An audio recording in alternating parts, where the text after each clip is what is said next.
Hi, I'm Brandon Stam, and today I'll be presenting on some ways to use FireView Dashboard to keep your agency on track with its response time targets for accreditation and standards of cover. I acknowledge that there's a lot more to standards of cover, accreditation, and reporting than just response times, but today's short session will focus just on that portion of the topic. Most agencies have the big report. It occurs on a regular basis and in some way drives the agency's accountability. It's usually time consuming to assemble, and it tends to be infrequent, usually happening on an annual, sometimes quarterly, or occasionally monthly basis. If we do not have a mechanism for recognizing issues until the big report, it'll be too late to improve things at that point for this reporting period, and any corrections will not be seen until the next time around.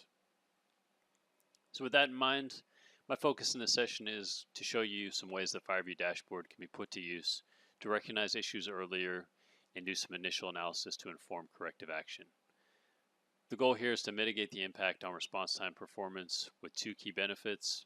First, better performance in terms of response times, improved situation and patient outcomes.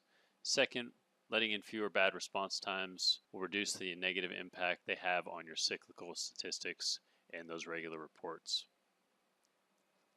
I recommend your first step in this process to be documenting your response time evaluation criteria. These are those filters you will need to put on your data before you evaluate it, and it's critically important that the filters in FireView Dashboard match those used in your other cyclical or accreditation reports. Some filter examples would be looking for just first arriving unit, first arriving engine, or some other apparatus. Filtering in just emergent, priority, or code 3 responses, so just where you ran lights and sirens. Looking at fires versus EMS versus rescue or other incidents in different segments, as you might have different response time targets for each group. There might be geographic criteria such as your population zone and a correlating response time threshold or variation between those population zones. Filtering out certain mutual auto aid, and then we want to make sure that we're keeping in mind which response times we're looking at, whether that be call process, turnout, travel combined, or total reflex time, and then what is our benchmark or our target for each of those response times. From an organizational perspective, I suggest starting at either a high level, such as your whole agency, or low level, maybe focusing on a single station or district. I prefer to move from the whole agency down, as that will highlight issues and allow you to dig in further as you go along, but I think a good case can be made for either approach. Content-wise, I like to start with the response time widgets, as those provide the broad overview and will bring to light problem areas. Now, the apparatus or unit responses query layer is generally a better bet for response time analysis, as that data set offers more flexible querying and enables the user to drill down to a specific unit and shift. Now, taking a look at widgets that we'll use for this analysis and assessment. The response time widget type serves as a kind of report card function. So if you only have a week to log into FireView Dashboard, this one would generally be enough to let you know from a high level how things are going. This widget has two key flavors. One is percentile, so looking at a percentile time, an example would be 90th percentile travel time for structure fires. Another flavor is the response percent or threshold, and that means how often are we meeting our response time criteria. We can put in whatever our target response time is for the response time we're looking at. An example of that would be compliance to our first in EMS 7-minute total response time target. And very important, remember to use the what panel to filter your data. As I showed you a few slides ago, we don't want to let in second in and other non-relevant data to our analysis. It's going to cloud it, it's going to make our response times look longer, and it's going to make things generally look worse than they actually are. Here we see a response time widget displaying 90th percentile EMS total response or reflex times broken down geographically by each station district. Note the values for each area are in minutes, and this agency has a 6-minute target, so anything at or below 6 minutes would be colored green, which we don't have on the map. The yellow areas, which we do see, are within a minute of that target. then more red tone is added with each additional minute beyond that. Now, when an area is selected, as we see here with District 5, we can see further details including the average and within threshold or percent compliance statistics. Now, if you were to look at only one widget to assess your response time performance, it would be something like this, as it covers the full span of response time from call to first unit arrival, and it looks at the entire jurisdiction. Now, given that we have different benchmarks across different incident types, the only place this particular widget would fall short in terms of a one-stop shop is its focus on EMS responses only. Now, this is the same widget displayed in response percent or threshold mode. Note the values for each area are percentages, i.e. the percent of responses that met the response time benchmark. That benchmark or target time for this widget is configured during its creation, and that really allows flexibility to look at different incident types, population zones, and any other variants you have in your response time analysis. Some other types of widgets that are handy. The filter widget, first and foremost, also known as a pin map, is the most flexible widget and allows deep dives into your data. It doesn't offer much in terms of an at-a-glance indicator for response times like we saw with the response time widget, but it's very handy for that next level of assessment and digging into what's going on, why are you not hitting the targets you want, where are particular issues happening, what problems might we have. And again, can't stress this enough, remember to use that what panel to filter your data, and I recommend using the same filters on a filter widget or pin map that we would on a corresponding response time widget to make sure that we're always looking at things through the same lens. So now I'm going to jump into the application and take a look at assessing response times using the pin map functionality. We're landed in dashboard mode here. I'm going to go ahead and jump over to analysis mode to take you through the meat of the query, show you how that query process works, and then take a look at the data after that. I'll pop open my query builder. My result type here is going to be a pin map, and then I'll go through the what, where, when process. On the what panel, I'm going to use that unit response data, so all of my individual unit responses. And as I said before, I need to make sure that I select the appropriate records for response time assessment. So let's say we're going to look at first in total response times for EMS calls. So we'll go ahead and select these query types under incident type. I'm going to go under rescue EMS, and these are NFIRST codes coming out of RMS. I can drill all the way down to the 3 or 3+1 NFIRST incident types. In this case, I'm going to select the entire 32 group for emergency medical services. Next down, I'll drop down to my unit arrival order query, and I'm going to select my first arriving unit to make sure that I'm just getting that first in time, so from call to first unit arrival. I want to make sure that I select priority responses. Not every RMS system has a good way of indicating response mode, response type, priority response. If you have that, we want to get that into FireView, as that's a quick shortcut to make sure that you're filtering out those non-emergent responses. In this case, next down, I'm going to take a look at mutual aid, and I'm going to keep my aid received and none, but I'll exclude any aid given, which would be responses leaving my particular jurisdiction. Now on the where panel, because I've already taken the mutual aid given and auto aid given out of here, I could probably just turn off the where panel. But in this case, because I like that neat boundary drawn around my jurisdiction, I'll go ahead and use within a boundary. In my geography type, I will use my jurisdiction or agency boundary and check that off. And next on the when panel, I'll go ahead and select my predefined dates of last 90 days. Now, if all this filtering, in particular the what panel, doesn't get you where you need to be to apply all your filters, you may use different items out of these pick lists. Your pick list might be anywhere from somewhat to quite a bit different than what we have in our demo application here. If that doesn't get you where you need to be, you can try adding in a wildcard query. If that still doesn't cut it, reach out to us. There's typically something that we can do. There's some other query we can add in or attribute we can capture out of CAD or RMS that will get you where you need to be. So reach out to us. It's usually not too big of a fix to get that in.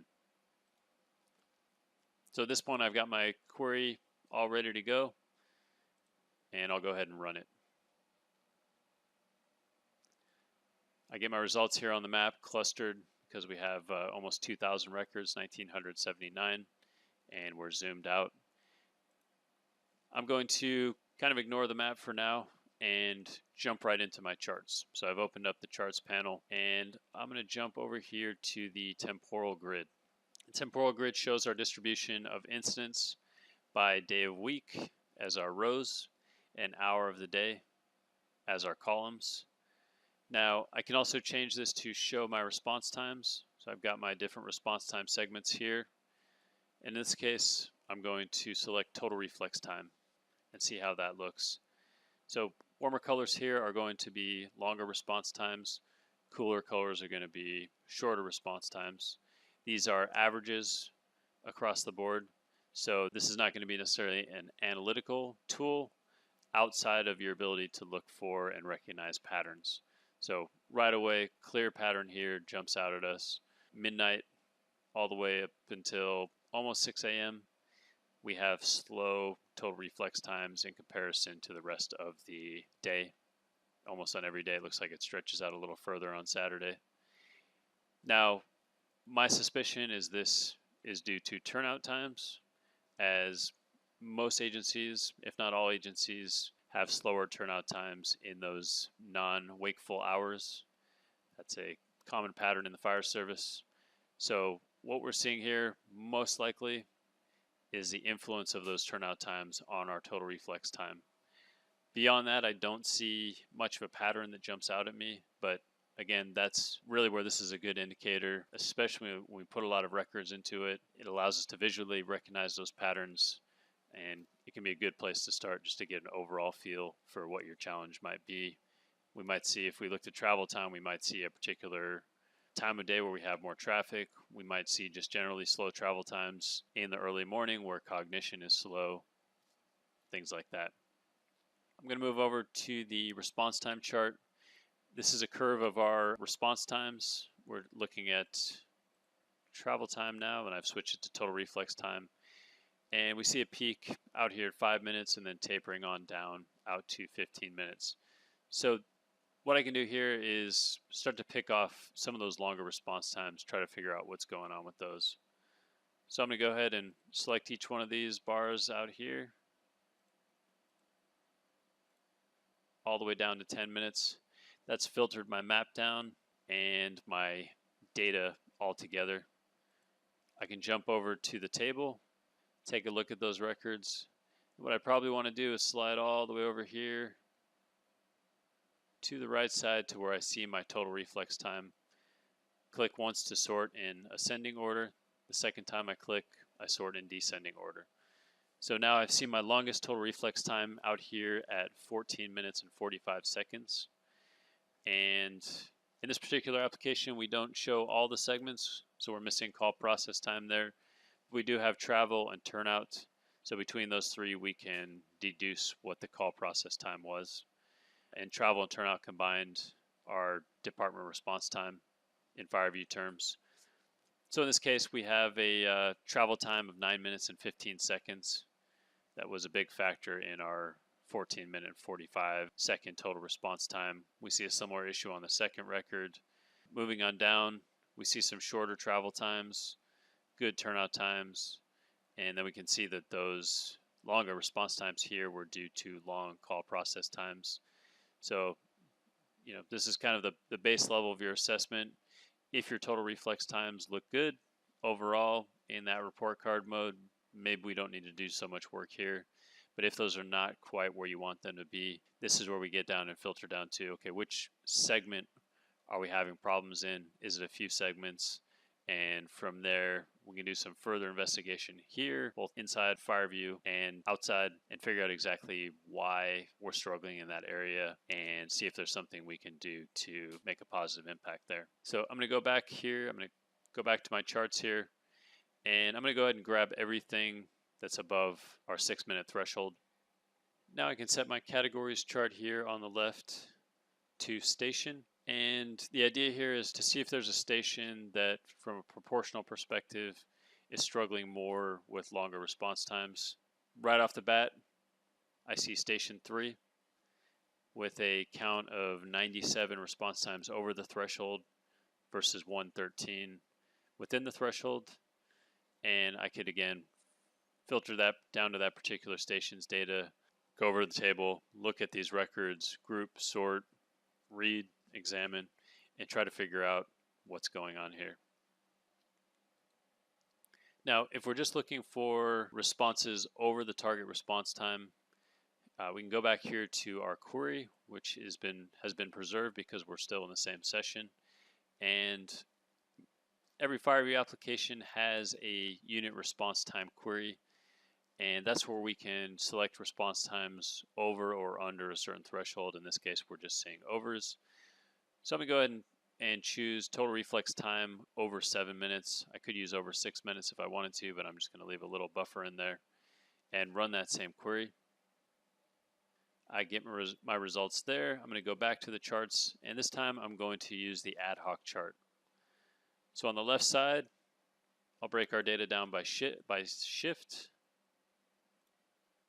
and on the right side, I'll break our unit down by unit. Now, the idea here is to look at the distribution of workload for each unit. So we see our overall distribution of long responses between the shifts.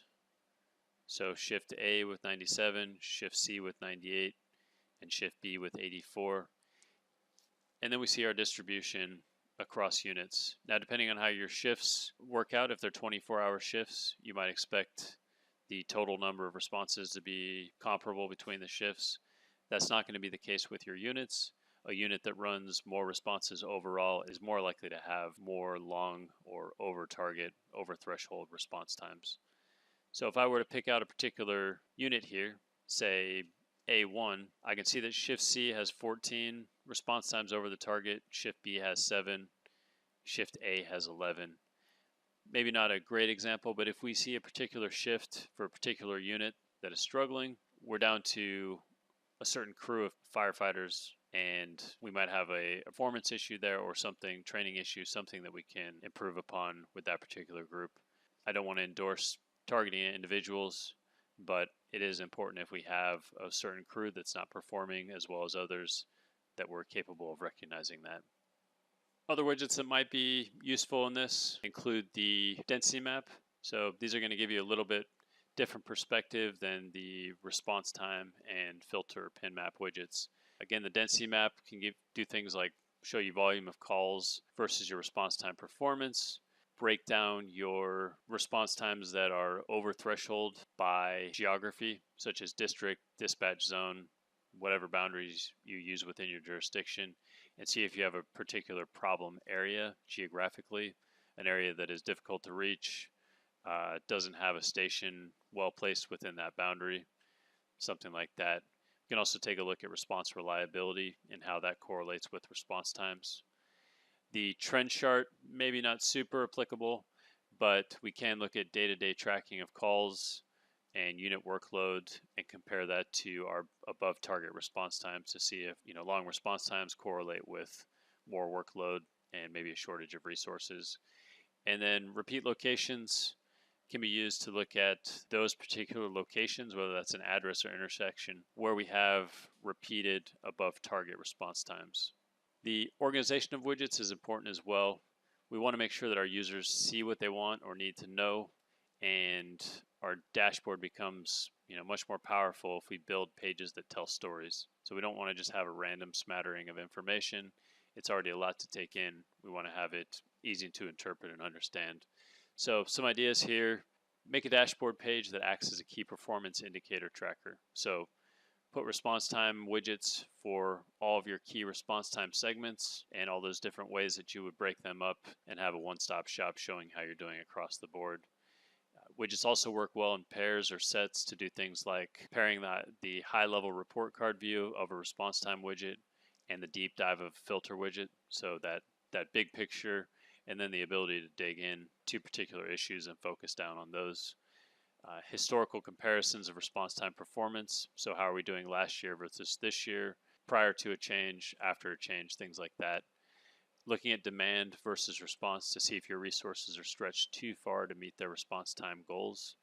And along the same lines, looking at response reliability versus response time performance.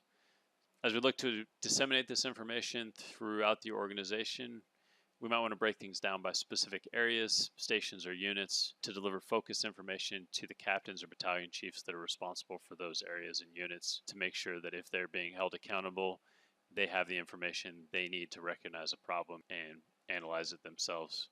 And something to keep in mind is you might need more complex content for the analysts and your data savvy users, whereas your operational staff, your firefighters, captains are focused on other aspects of their job and might need something that's a little more quick, intuitive, and simple.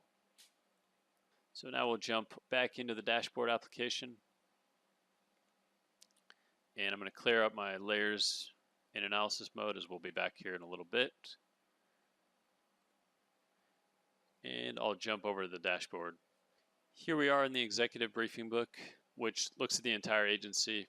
Now, of course, briefing books are highly customizable, so yours may have a different title, different look and feel, or be different altogether. I'm going to go down to the response time percentiles page, and this is a good example of that key performance or KPI indicator page. So looking at all your key response times and how you're doing on each. Top left, we have our 90th percentile call process time.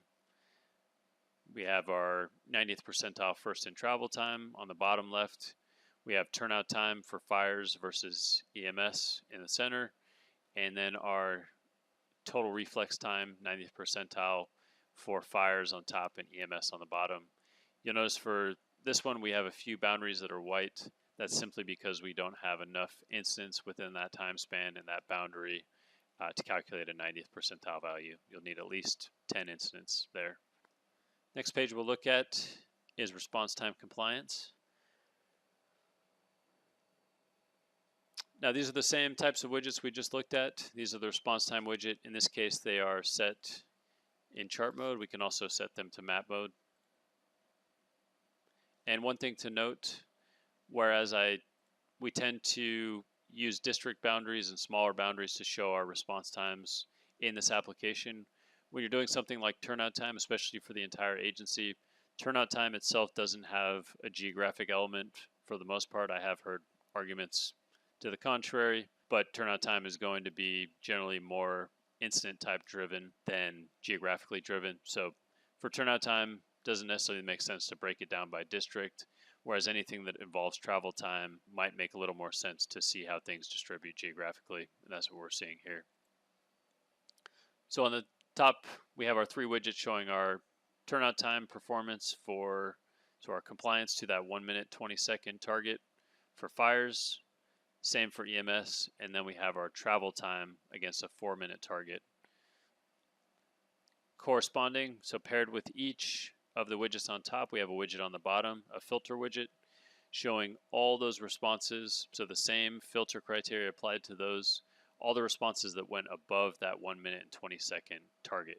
And this is that big report card up here and our deep dive down below, so that if we don't like what we see up here, we immediately can go down here and dig in and see if we can deduce what that problem is, whether that's a crew specific issue, a resource problem, something geographic having to do with the location of our stations, perhaps certain areas that have travel impediments or traffic issues, or something else altogether. Next, I'll jump down to the response time historical comparison page. And we have two pairs here. We have our fire total reflex time compliance against a 6 minute 20-second target on top, and the same for EMS on the bottom. On the left side, we have last year's numbers, and on the right side, we have this year's numbers. So just comparing how we were doing previously to how we're doing now. This is broken down by year. You could break it down by month, by quarter. Really impactful if you do it before and after a change. So if you've added or removed a resource, you've added or removed a station or browned out a station, a street has closed or opened, we can take a look at how we did prior to that change and after that change to get a sense of how impactful that was to our response times. So now I'm going to jump over to the District 1 briefing book. And this briefing book is an example of what you might give a captain or battalion chief to provide him or her with a view focused on their own particular units, so what they're particularly accountable for. And we can see that I've built out a lot of pages in here. This is really a mirror of the executive briefing book or this department-wide briefing book for the most part, but it's focused down on this station's geography in this station's unit. So we see our response time pages in here. Compliance, response times, historical comparison, etc. I'm going to go down to this response reliability page. These widgets pair both horizontally and vertically. On top we have density widgets. On the bottom we have response time widgets.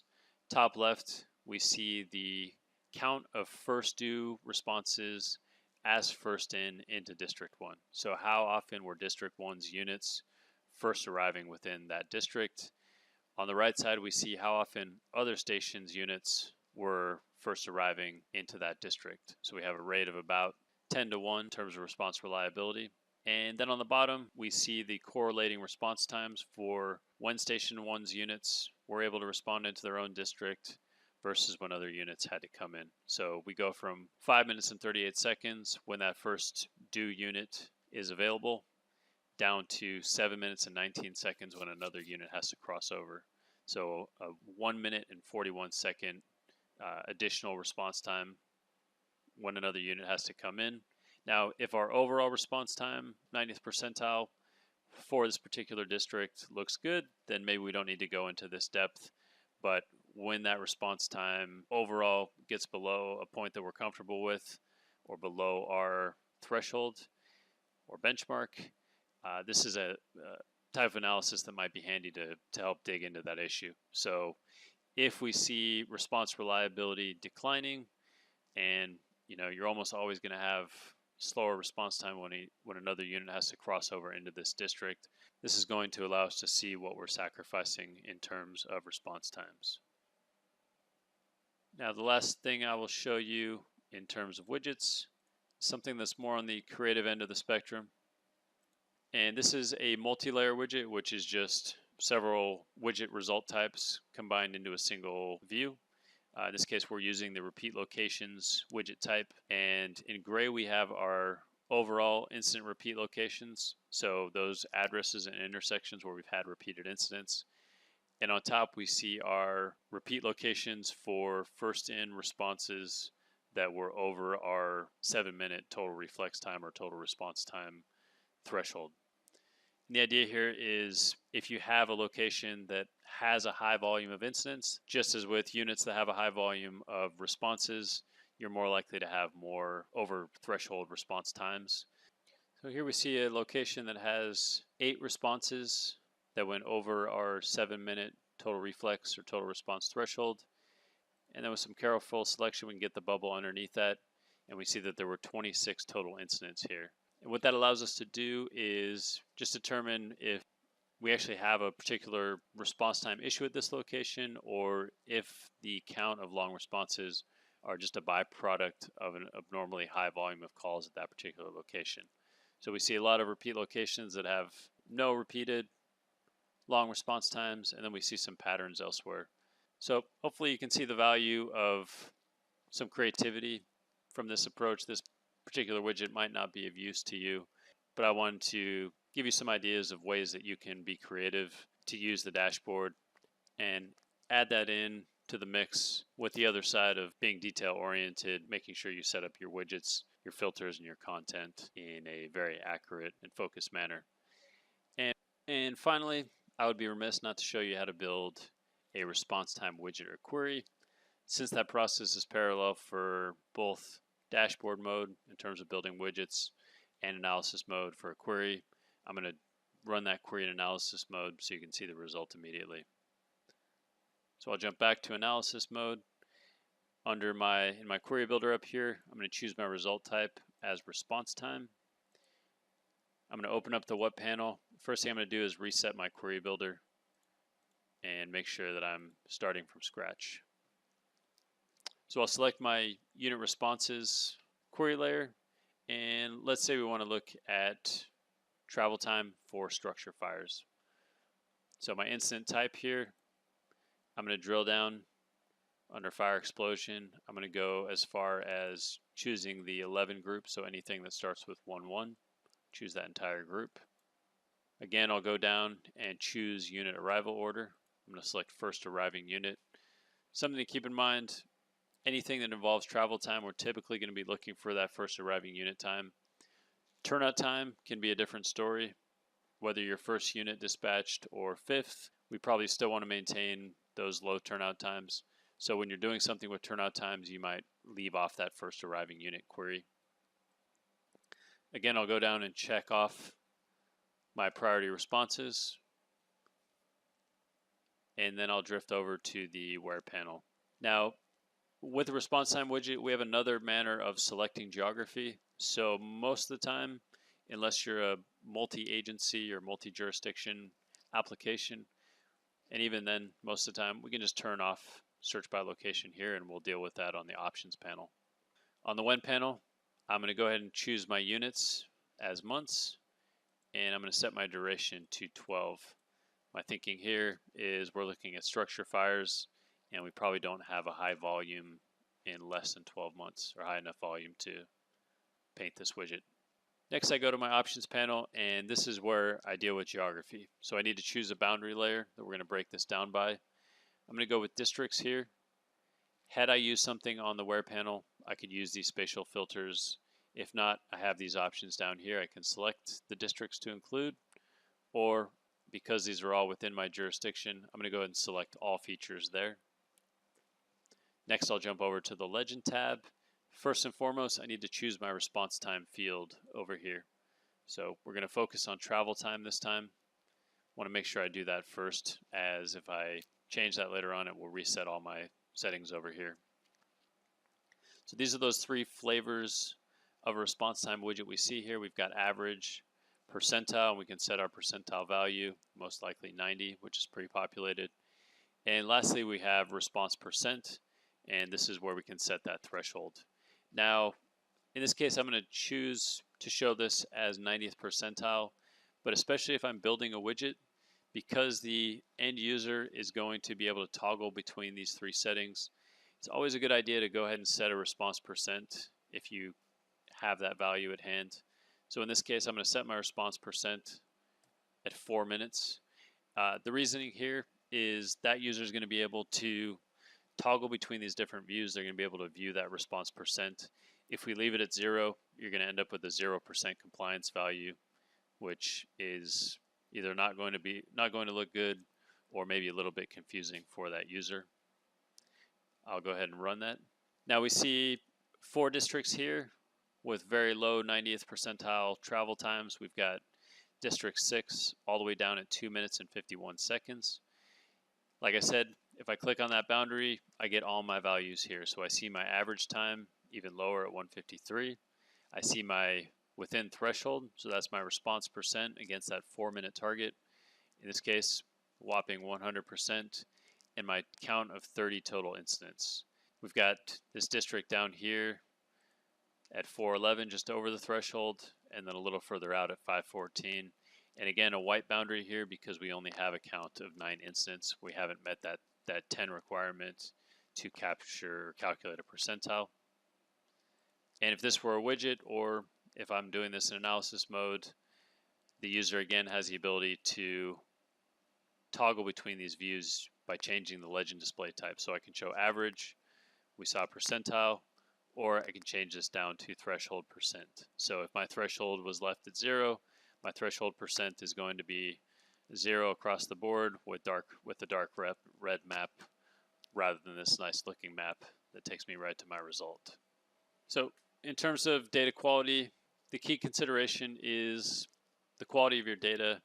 and any potential issues you have with data entry or timestamp quality. So it's important to have some sense of how much you can trust your response time data coming from CAD or RMS and how well your processes in those systems collect the data. I recommend examining outliers, the records with times beyond which you consider to be a reasonable range, to determine if those times are legitimately slow responses or if something's gone wrong with the timestamp capture, whether that be a user error, somebody forgetting to punch that time, or data capture issue, whatever it happens to be. We want to make sure we don't have a garbage in, garbage out problem. Now, once we find those outliers, how do we eliminate them? Well, first of all, FireView will ignore records that are over an X minute threshold. That's a site-specific threshold. We generally set that to 30 minutes. If you want that change, you can work with our support group to do so. If you can fix bad timestamps in RMS or occasionally CAD, if you find them in FireView, go ahead and fix them.